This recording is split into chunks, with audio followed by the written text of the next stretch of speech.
And a lot of NBA stars are like action films. Mesmerizing to watch.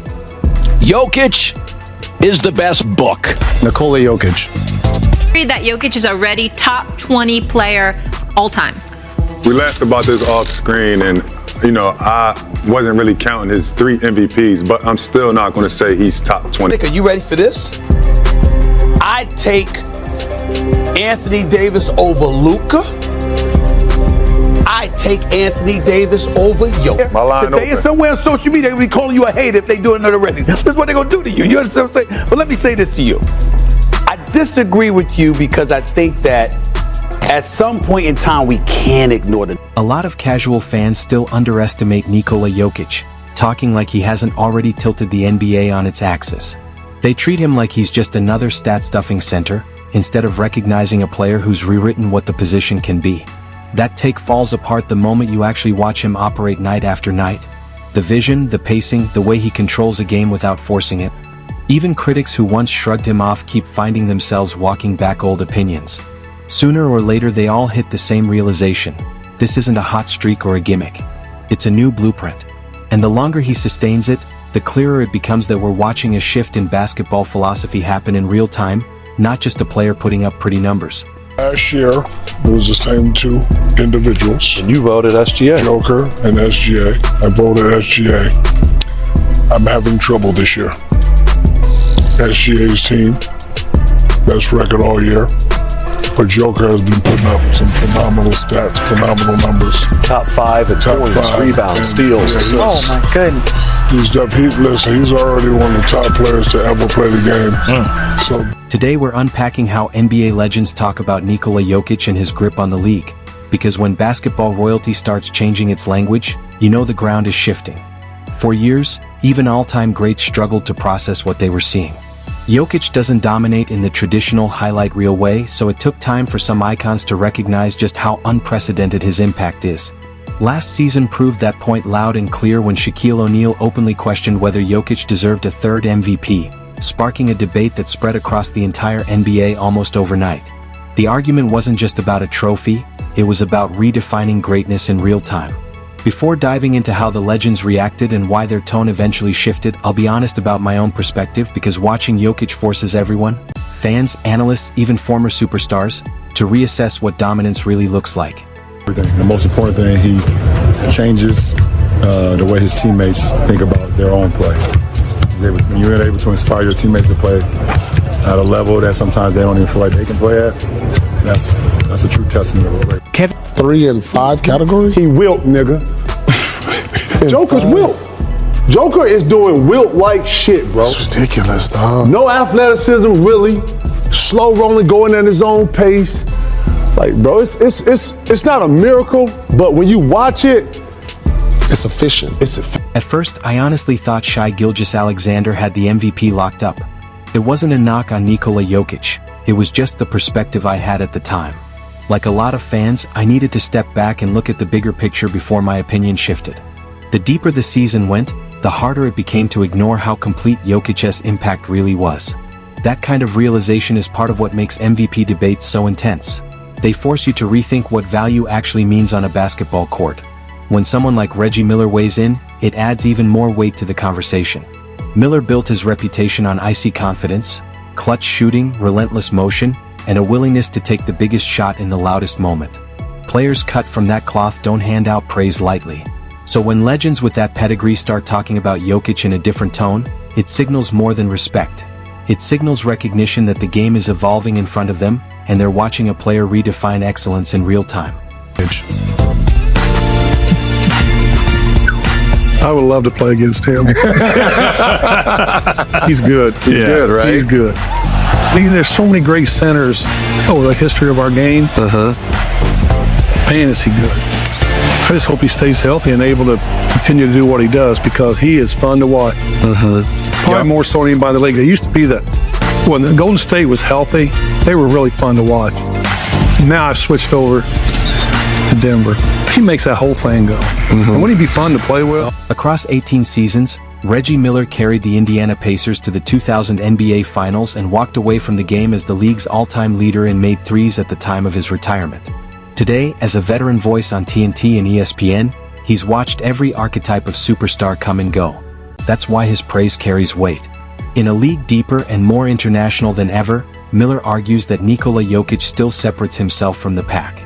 He points to Jokic's creativity, tempo control, and almost surgical feel for the game, qualities Miller says are rare at any era, not just this one.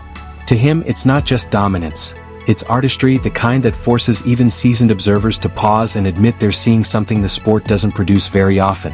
Dude is so fucking good, man. Straight up. Like, I haven't seen anything like him. The way he passes. You got a 7'7" center bringing up the ball, initiating the offense. It is amazing. The passes that he makes from one side of the court to the other, on time and on target, the bounce passes in between defenses, he is amazing. He, like, if there's the one guy I would want to play with, I would love to play with. He's a problem. He's like Jason Kidd as a point guard. Like, those guys don't have to score to it. Miller kept pushing the point, explaining that what truly separates Nikola Jokić isn't just scoring totals or highlight stats.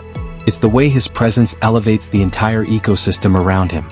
Lineups flow better, teammates cut with more purpose, and the game seems to slow down for everyone sharing the court. According to Reggie Miller, that ripple effect is the real measure of greatness. Impact that can't always be boxed into a stat sheet but shows up in winning habits and confidence. That perspective carries even more weight when echoed by someone like Kevin Garnett, a player who built his identity on intensity and total command of the floor. Across 21 seasons, Garnett stacked a resume that demands attention. 15 All-Star selections, the 2004 MVP, and a Defensive Player of the Year award in 2008. He anchored the Boston Celtics championship run that same year and proved he could lead at the absolute peak of the sport. When a competitor wired like Garnett talks about recognizing greatness, it isn't casual praise, it's professional respect. And in his view, Jokic's dominance isn't loud or theatrical. It's controlled, surgical, and built on making 5 players function like one unit. That's the kind of mastery veterans immediately recognize because they know how rare it is. Is Joe. You watch him play, you look at him, and everyone's talking about, well, he doesn't do this, he doesn't do that. If you watch him around the basket, he absolutely will shoot the ball, touch it, and catch it on the other side before these guys move. That tells you how good he really is. He's got an incredible instinct to play the game, but I watch him being interviewed and stuff. This guy's got the right. We're not getting ready to say he's the greatest big man to ever play and all of that, but he might be one of the smartest big men to ever play because define that. Because he has an answer to every problem that you throw. Kevin Garnett has carried that same fearless intensity into his podcast, where his commentary is as raw and unfiltered as his playing days. He isn't known for handing out compliments, especially to modern stars. But the moment the conversation turns to Nikola Jokić, his edge softens. Garnett zeroes in on the subtleties, footwork, patience, touch, vision, and connects them to the lineage of the greatest big men the game has ever produced. In his eyes, Jokić isn't just excelling in today's league. He's operating in a historical tier that forces comparisons to legends. That's why the parallels to Larry Bird keep surfacing. Bird is still regarded as one of the most complete forwards basketball has seen, blending elite shooting, inventive passing, and a genius-level feel for space. Observers see echoes of that same total package mastery in Jokic's style, a player who doesn't overpower the game so much as outthink it. The comparison isn't about copying moves, it's about sharing a basketball mind that bends defenses and elevates teammates. When veterans start linking a current star to a figure like Bird, it signals something bigger than hype. It suggests we're watching a player whose influence stretches beyond his era and into the sport's long conversation about true all-around greatness. Comes down to guys winning MVP since 1990. It's only 3 guys that won the MVP that wasn't top 10 in scoring. Do you know who those 3 guys were? Who were they? Steve Nash, Jokic, and Dirk Nowitzki. No. What do those guys have in common? I'll let it sit there and marinate. You think Larry Bird stacked a resume that still reads unreal. 3 championships, 3 straight MVPs from 1984 to 86, 12 All-Star selections, and 2 Finals MVPs with the Boston Celtics. Retirement didn't pull him away from the game either. He stayed shaping the league as a coach and executive, later guiding the Indiana Pacers to the finals and building hard-nosed, competitive rosters that added another layer to his legacy. Bird rarely comments on modern stars, which makes his words carry extra gravity. When the conversation turns to Nikola Jokić, he's blunt. The balance, the scoring touch, the passing vision, the total control. Bird places him in the company of true legends, and that level of respect speaks louder than any stat line. Then there's Scottie Pippen, one of the greatest two-way forwards the sport has ever seen. As the ideal running mate to Michael Jordan during the Chicago Bulls dynasty, Pippen built a 17-year career on defense, versatility, and winning above all else. 6 championships in the 90s, 7 All-Star appearances, 8 All-NBA honors, and 10 All-Defensive selections cemented his reputation as the ultimate team-first superstar. Since retiring, he hasn't been shy about critiquing the modern game, but when Pippen speaks, the league listens. He survived one of basketball's most brutal eras and shared the floor with all-time greats, so his standards aren't casual. In his eyes, Jokić clears that bar without hesitation, not as a trend but as a benchmark of real greatness. And when a scorer like Tracy McGrady weighs in, it adds another dimension. McGrady understands offensive brilliance at its highest level. He built his reputation on being able to ignite from anywhere on the floor, bending defenses with pure talent and creativity.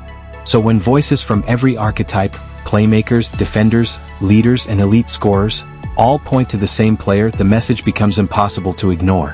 Jokić isn't just impressing one corner of basketball culture. He's uniting generations of legends around the same conclusion. We're watching a player whose impact stretches beyond his era. Deep pull-up threes, silky mid-range fades, and dunks that rattled arenas. That was the scoring arsenal of Tracy McGrady. Add in sharp vision and effortless playmaking, and you get a resume that backs the highlights. 7 All-Star selections, back-to-back scoring titles in 2003 and 2004, multiple All-NBA honors, and playoff runs that pushed both the Orlando Magic and Houston Rockets into serious contention. McGrady's style made him a fan magnet and a respected voice around the game. And even though his approach looks nothing like Nikola Jokic's, T-Mac has been vocal in his admiration, calling Jokić one of the most unique talents basketball has ever produced. Praise like that isn't casual. It underlines how deeply Jokic's influence is felt across today's league. Then you have Jerry West, remembered as one of the most technically polished guards the sport has seen. Across 14 seasons, he carved defenses apart with precision shooting, elite passing, and fearlessness in big moments. His accolades stack high: a 1972 championship, the 1969 Finals MVP, 14 All-Star nods, and 10 All-NBA first-team selections. After his playing days, West became one of basketball's most powerful architects, helping construct the Los Angeles Lakers Showtime era and later influencing powerhouse builds with the Golden State Warriors and Los Angeles Clippers. With a resume like that, compliments aren't handed out lightly. Yet when Jokić enters the conversation, West speaks with unmistakable respect, recognizing a level of impact that borders on historic. Next comes Isaiah Thomas of the bad boy Detroit Pistons, one of the fiercest point guards ever to control a game. Thomas carved through defenses, dictated tempo, and delivered under maximum pressure. That edge fueled 2 championships, the 1990 Finals MVP and 12 All-Star appearances, leading Detroit to back-to-back titles in 1989 and 1990, right as the league was shifting around him. His legacy was sealed in one of the NBA's toughest eras. Since retiring, he's remained close to the sport as an analyst and mentor, breaking down not just tactics but the mentality required to win. When a competitor wired like Thomas acknowledges Jokic's greatness, it reinforces a growing consensus among legends. His dominance isn't stylistic hype, it's substance recognized by those who know exactly what championship basketball looks like. Isaiah Thomas recognizes greatness because he fought it face to face. So when he praises Nikola Jokić for always having a counter, always having the right read, it lands differently. Calling Jokić unstoppable in today's league isn't exaggeration, it's respect from someone who understands what real dominance feels like on the floor. Right now though, Jokic's biggest challenge might not be another contender. It might be the structure around him. Charles Barkley has been blunt about that, arguing the solution is straightforward. The Denver Nuggets have to maximize the roster around their superstar. Denver has dropped games even when Jokić posts monster performances, reinforcing Barkley's frustration. In his view, adding Russell Westbrook hasn't fully stabilized things, especially when late mistakes have swung tight losses. Jokić is squarely in his prime, and years like this are too valuable to waste. Regardless of what adjustments Denver makes, his production keeps turning skeptics into believers. The box score repeats the same message every night. Kendrick Perkins is a living example of that shift. He once criticized Jokic heavily, now he praises him on air. That reversal didn't come from narrative pressure. It came from watching steady improvement season after season. Jokic hasn't plateaued. He keeps refining his game, and that climb has forced critics to step back and acknowledge reality. At this point, denying his place among the elite feels less like analysis and more like stubbornness. And the arc makes it even more remarkable. Just 11 years ago he was the 41st pick, a prospect many assumed would drift toward the G League. Today he's operating at MVP level again, redefining what a franchise centerpiece can look like. If greatness means sustained excellence that changes how the sport is played and discussed, Jokic is already there, and legends across generations are lining up to say it out loud.